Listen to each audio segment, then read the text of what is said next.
In the last class, we have discussed on the intake structure, what is the definition for intake structures. Then we have seen what are the factors to be considered when we are going to select the site for intake structures. Then we have seen the different type of intake structure, that is submerged intake structure. In that we have covered simple concrete block intake and then rock filled timber in. Okay, then we have seen what is how working of the wet intake and dry intake structure along with its diagrams. In today's class we are going to see river intake. It is going to have two types, that is twin well type and a single well type. Then we will be seeing what is a canal intake, then the reservoir intake. So today's class we are going to have this particular thing in today's class. Okay, now we'll see what is intake structure before going to river, canal and reservoir intake. Structure which is used for admitting the water from surface sources like river, reservoir, okay, and conveying it to the treatment plant, we call it as an intake structures. Now we are going to see what is a river intake structure. In that we are going to have twin well and the single well type. Now these river intake structure, it falls under a category of medium sized intake structure. Now these medium sized intake structure are generally constructed for withdrawing water from almost all the rivers, okay, and are viable via media between the submerged intake and intake towers. Okay, river intakes are discussed in this particular river intake will be having the two types, that is a twin type and a single well type. This particular diagram shows a twin well type intake structure which is going to have the intake well as well as the jack well. Since it is going to have two wells, we call it as an twin well intake structure. This type of structure we usually we see in the rivers. The inlet, this particular inlet structure, twin well intake structure will be having three components in it. One is this particular inlet well, we call also it as an intake well, and then as inlet pipe, okay, this withdrawal conduit we call it as an the inlet pipe and the jack well. Okay, in this particular diagram you can see there is a control room with the fine screens and the bar screen are there. Okay, this is intake well. What it does is it is going to allow the water from the river bed into this particular intake well. It is going to have the bar screen. As I have told, what is the importance of bar screen? Bar screen is going to prevent the entry of debris, okay, leaves, plants, dead animals, whatever it is there, it is going to prevent from entry into the intake well. Okay, then the water will be get inserted into this particular inlet well, where it is going to have the first one is a coarse screen and then it is going to have the fine screen. Whatever the debris or whatever the solid particle it is going to come, here it is again it is going to get filtered from these particular bar screen. If we don't filter, what is going to happen is, as this is a jack well, okay, which is going to maintain the water level, since we are going to use the pump in order to suck the water from this jack well, right? If we don't remove these finer suspended particle present in it, since we are going to we need to take it at upwards with the help of pump. If the suspended particles are there in that particular water, then there is a possibility of malfunctioning of this particular pump. It may take place. So that is the reason why we are going to use the fine screen at the start. Okay, then the water will be suction pipe is going to suck the water into the pump, and from the pump it is going to the treatment plant.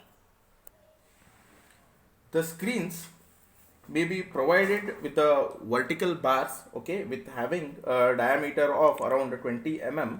These are vertically placed at 30 to 50 mm horizontal clear spacing and fitted to an angle of iron frame, which may be fixed properly in the openings.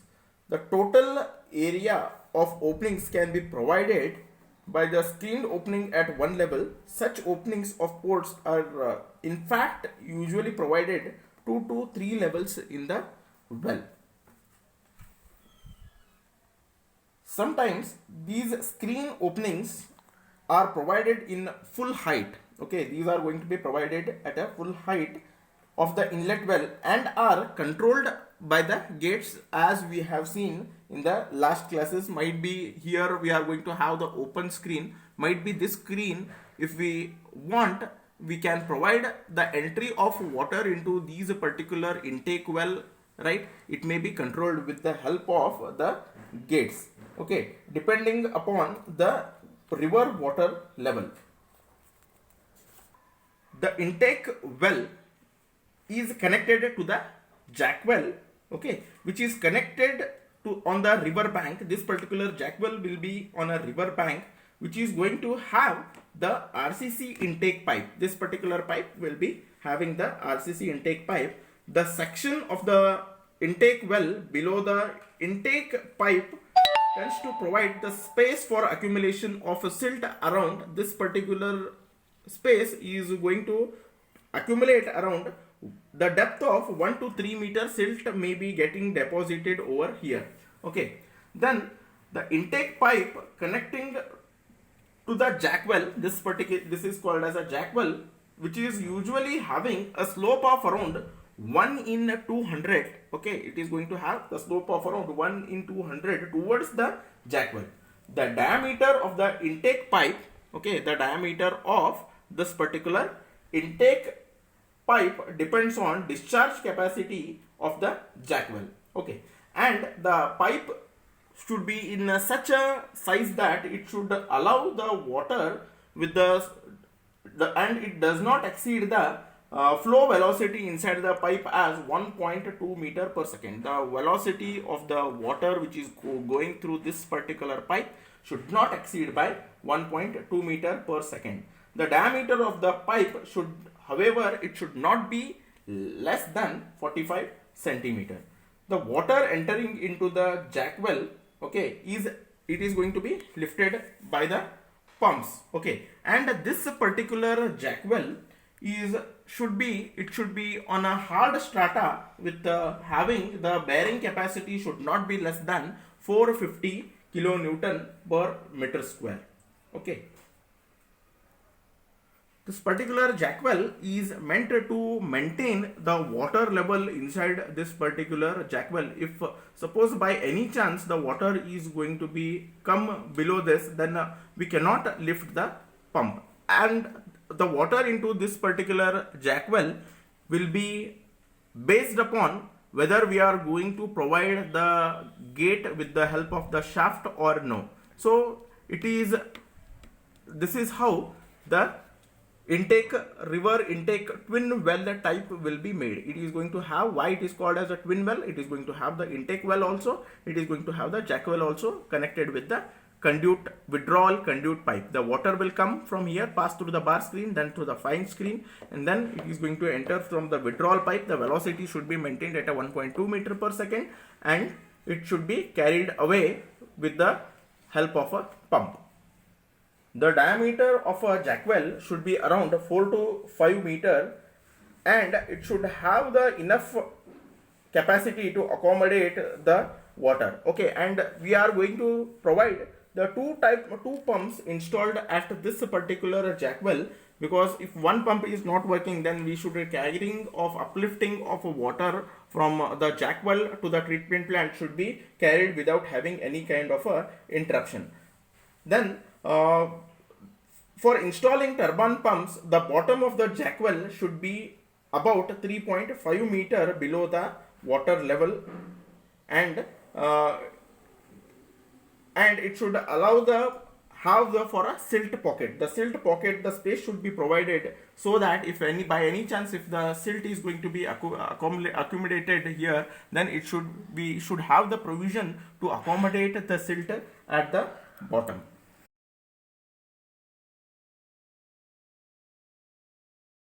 The next type of intake structure in river intake structure is the single well intake structure. Just now we have covered the twin well intake structure.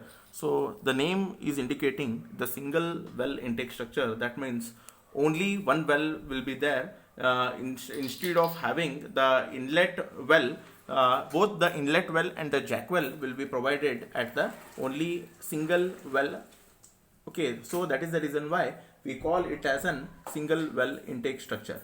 This particular intake structure will be having the penstock. Okay, the penstock is provided with the screens. So this is your water level, okay, high flood level and the low flood level. So we are going to have one penstock at a high flood level and one at a low flood level, so that even whenever there is a less amount of water is there in your reservoir, then also we can receive the water. These particular penstock is always supplemented with the screens, so that it is going to prevent the entry of the larger materials, whatever it is there, it is going to prevent it. And then the water is going to enter from these particular fine screen. Here there is one more screen is there. From here we are going to suck the pipe with the help of a suction pipe, and then it is going to be transmitted to the treatment plant. Okay, this arrangement will eliminate the construction of a separate intake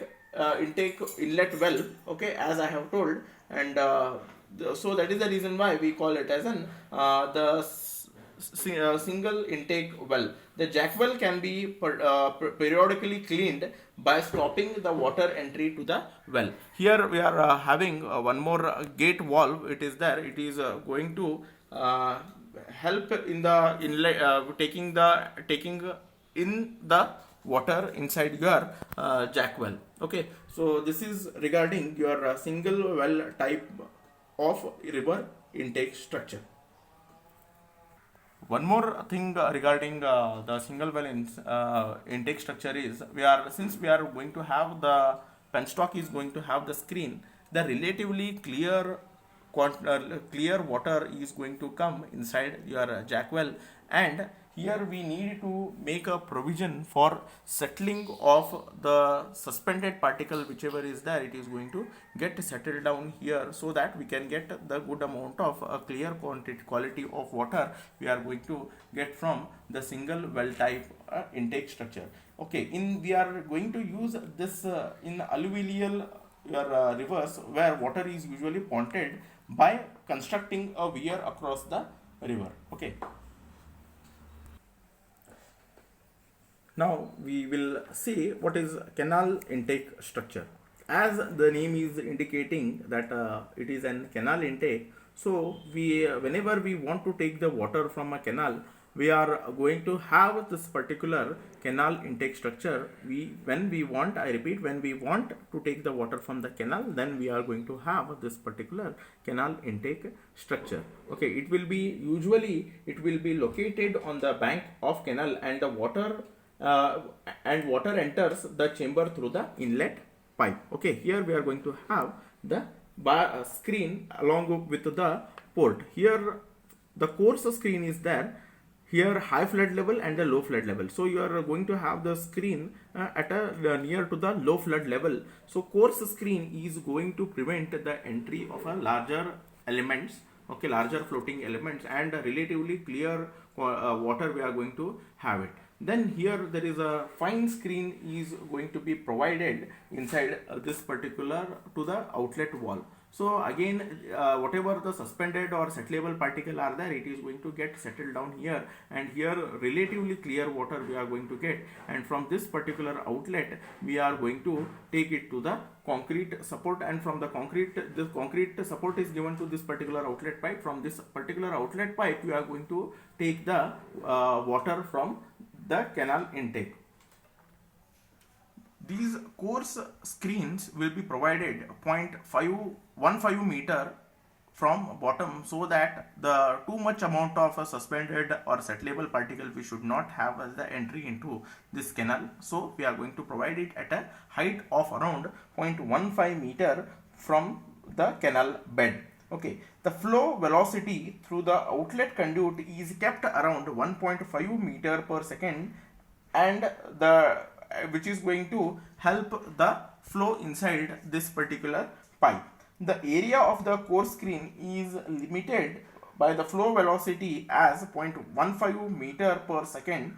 The flow velocity through the bell mount inlet is limited. Here bell mount it is limited at 0.3 meter per second, and the loss of head intake to the conduit treatment can be determined by using the Hazen-Williams formula, okay, which is not required. Only the theoretical part will be asked to you in regard with the inlet canal inlets. Okay, so this we have completed. The next type after river intake, we have studied two types, that is a single well intake, then a twin well intake, then we have completed the canal intake. Now we are going to see what is the next type of intake structure, that is the intake for sluice valve or for the ways for the dams. Now we are going to see the reservoir intake structure. This type of a structure we are going to provide it for usually for the dams and all. We are going to have this particular reservoir intake structure. These will be present on the earthen dam. Okay, it will be having the maximum water level, low water level. So the inlet pipe, three kind of a inlet pipe will be there, two in between the maximum water level and one in between the lower water level. Okay, these inlet pipe is already provided with the screens. So whatever the larger elements are there, it is going to be get removed, and all the water which is going to enter into these particular inlet pipe will be entering to a single outlet pipe. Okay, this outlet pipe will be going to the withdrawal conduit or the sluice way. Then we are going to have these are provided usually on the earthen dam. The intake for withdrawing water into the sluice way of the dam is generally located at the upstream side. These will be present usually at the upstream side. Whereas for masonry dams, the intake withdrawing water is generally located inside body of the dam if we are going to have the masonry kind of a structure. All these arrangements into the intake conduit installed at a different level, okay, which allows the water and convey it to the sluice way by passing through the tunnel body of the dam. The intake conduits are provided with the valves which may be closed. This is going to be provided with the valve which can be closed or opened from the control room, and when desired the withdrawal of water can be done at any point of time. The arrangement is similar. This particular arrangement is similar to the dry intake tower which has been taught to you, with the only difference that it is surrounded by water on all sides and it is standing in the river, whereas this particular valve tower is fed through the conduits. Okay, so here we have completed all type of intake structures, that is we have covered, we have seen what is intake structure, then what are the conditions for the site selection for intake structure, then different types of intake, that is submerged. Into that we have studied simple concrete block intake, then rock filled intake, then we have studied wet intake, dry intake, then river intake, we have studied twin well type and single well type, then canal intake, then reservoir intake structure. So this completes your in module 2. Okay, in module 2 we have completed the intake structure and the entire module 2 is finished. Okay, in module 2 we have studied the unit flow diagrams for a treatment plant, significance of each unit, sources and subsurface sources of water with its suitability, what is sampling, what are the objectives of sampling, what are the different methods and the preservation technique, along with the drinking water quality standard, along with the BIS limit, along with the effect of the water quality parameter. Then we have studied intake structure, okay, types of intake structure, then the factors to be considered in the selection. This already we have completed. So we have completed the module 2. In we have completed module 1, module 2, module 3, module 4 is completely finished. Now we are going to study in the from next classes onward, we are going to study the module 5. In the module 5 we will be studying regarding collection and conveyance of water, right? We are going to study the different types of pumps, principles, problems, then design, diameter of the rising main, then pipe apparatuses, walls, fire hydrants, different types of pipe material with their advantages, disadvantages, then factors affecting the pipe material, then distribution system. Here we are going to study the gravity pumping and combined gravity, and then types of distribution system, that is service reservoir and their detention plant units, and distribution with population forecasting for a given city. So this we are going to complete in module 5, the collection and conveyance of water.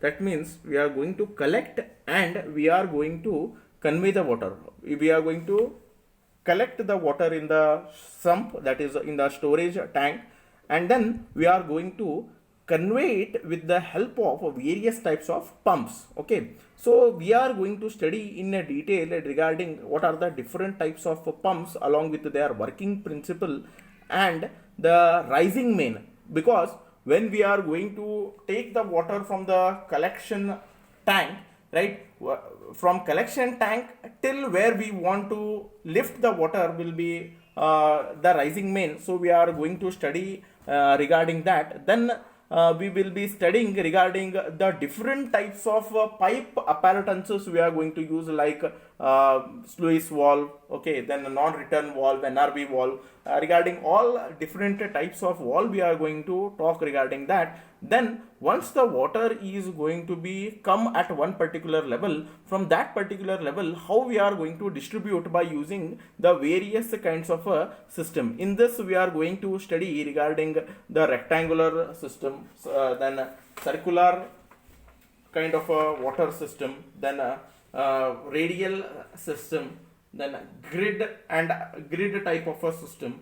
So all these different types, and then again dead end tree system, all these are different types of systems we are going to study in the next class.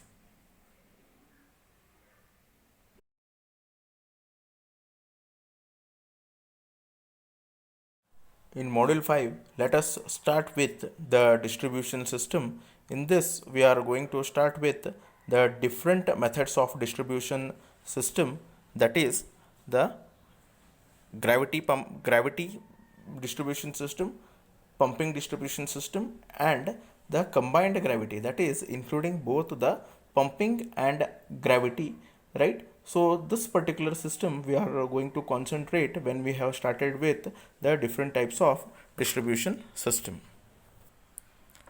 Now before going to the distribution and types of it, we need to know what is the distribution system. After having the water will be taken from the water reservoir to the intake structure, from the intake structure it is going to be sent to the treatment plant, and after the treatment plant, after the water is going to be get treated, okay, what we are going to do is we need to distribute it to the people, that is the consumers. Okay, so this right from the distribution of a water from the treatment plant to the people, okay, this we call it as the distribution system. Okay, so here we will see the what is a distribution system is. Okay, a distribution system, okay, it consisting of various types of a pipeline of a various sizes carrying the water to the streets, okay, with having the different kinds of valves, okay, which is going to be have the controlled pressure, okay, providing the connections with the water mains and releasing water during the fires also, and the meters for measuring discharges, okay, then service connections to the individual homes, pumps for lifting and forcing the water into the distribution pipes is also required, okay. So the and the storing the treated water to the fed into the distribution pipes. So this is nothing but your entire distribution system is the function of carrying the water from treatment plant to the individual homes is, we call it as, and just now I have told, the distribution of water from the treatment plant to the homes, that is nothing but called as an distribution system. Now let us see what are the requirements of a good distribution system. It should be capable of supplying water at all intended places within the city with the sufficient pressure. If pressure is not there, then what will happen is the consumption of water, it may become reduced, okay, or it may take much time. So that is the reason why we need to have a good amount of water pressure when we want to take a water the beneficiary as much as possible, okay. It should be capable of supplying the requisite amount of water for firefighting during when it is needed. The distribution system should give the sufficient amount of water when the fire accident is going to happen.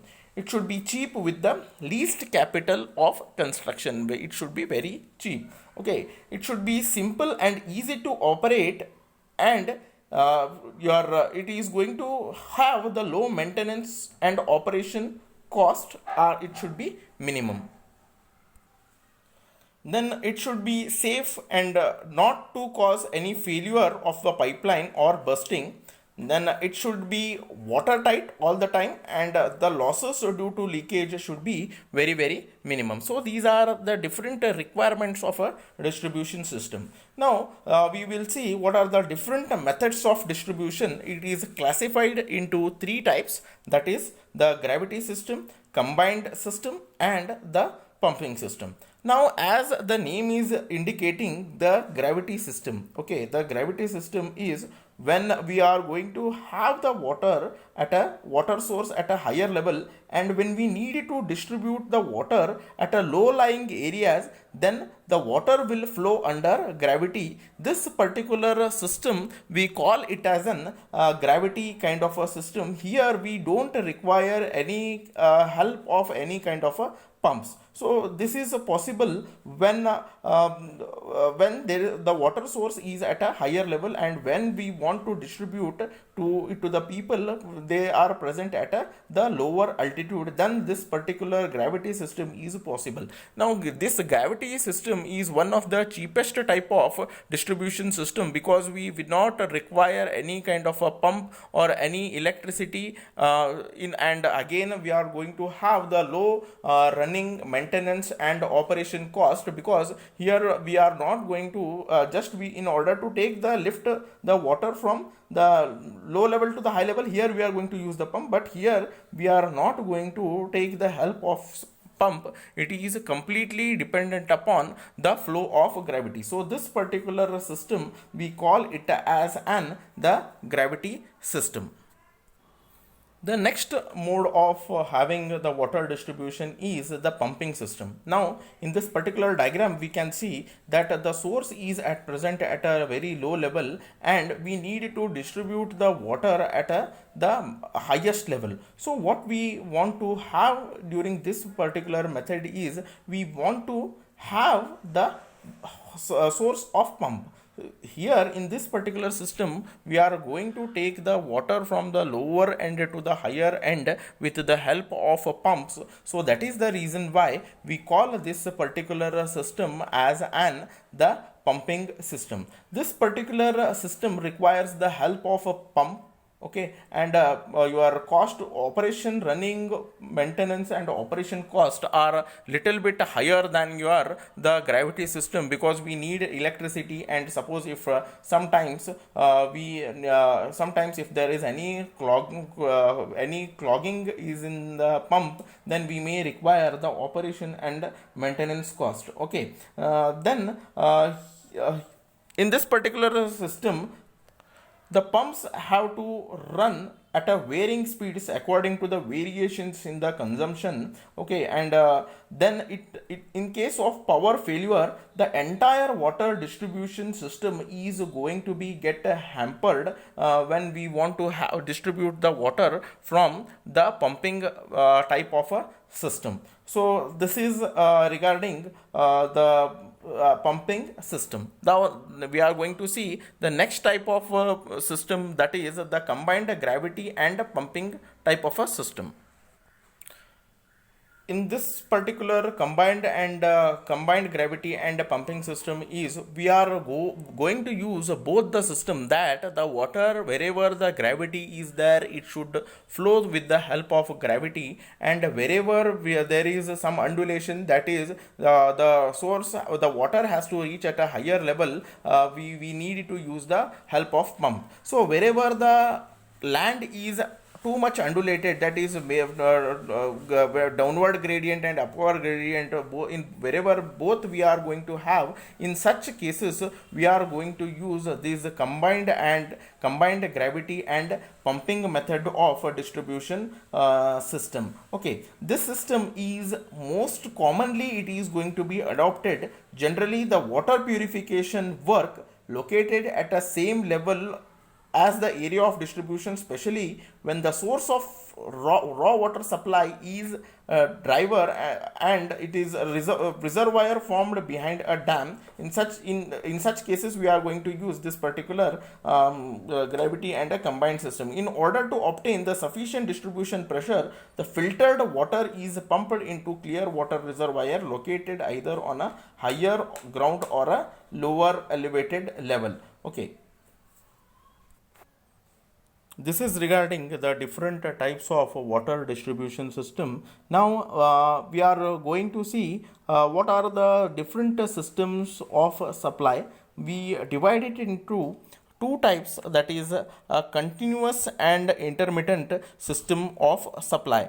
Now what is this continuous type of a system? Continuous type of a system is nothing but wherever we are going to have the water usage 24 hours daily, that is nothing but called as an the continuous type of a system. Here we are, without having any kind of a interruption, we are going to get the water throughout the day. And the intermittent system is, suppose if the water is going to come within say in a 1 week, might be for after 4 days gap or after 3 days gap, or within one day or day to day. If one day today we are going to have 2 hours of water supply, and again tomorrow we are going to have the 2 hours of water supply, we call it as the intermittent system of supply. Okay, whenever the water is not available continuously, then we call it as an intermittent system of supply. Regarding the continuous and intermittent system of supply, we are going to study in detail in the next class.